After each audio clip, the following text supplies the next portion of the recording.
Konnichiwa, Shiba Inu Litecoiners. Since you love Litecoin, why not support the backend by running a super node?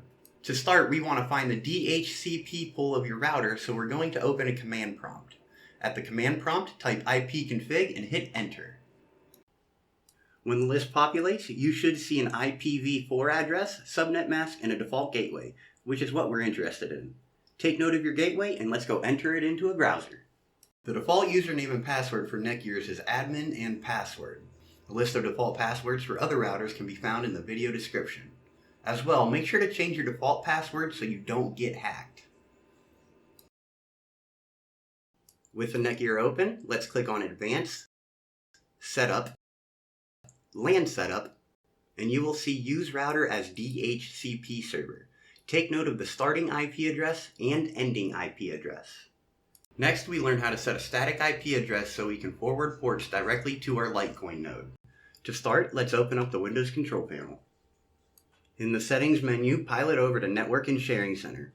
Afterwards, we want to change adapter settings on the left-hand side.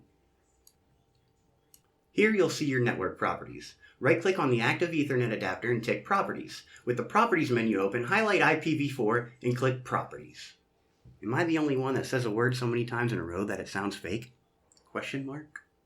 At this juncture, we will define our static IP. The objective here is to give your computer an IP outside of your DHCP scope.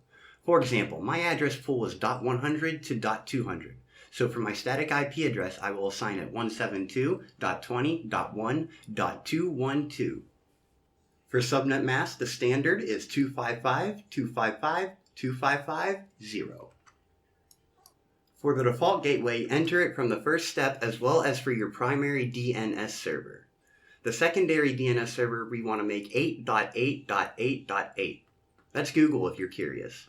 For those that don't like Google, use Cloudflare's of 1.1.1.1. With the static IP address set, OK out of the Settings menu, and let's proceed to open the required port. On the NETGEAR, we will select Advanced at the top, proceed to Advanced Setup on the left, and finally in the submenu, click on Port Forwarding. Here we will be adding a new custom service. For the service name, call it whatever your heart desires, and for the port range, we will be using Litecoin Node's port 9333. Finally, for the internal IP address, enter the static IP address that you assigned your computer earlier. In my case, that will be 212.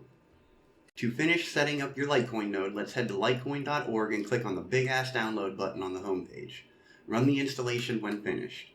The Litecoin node takes up approximately 70 gigs of space and will only get larger over time, so make sure that your install directory has enough space. I myself installed it on an external hard disk drive. After installation is complete, it will sync with the Litecoin blockchain. This process can take 1 hour to 3 days depending on your internet speed. After the blockchain sync is complete, to verify you have successfully set up your node, click on Window and then Information in Litecoin Core. With port forwarding set up correctly, you should have both outgoing and incoming connections. Congratulations, you're now running a super node of Litecoin. Do only good every day.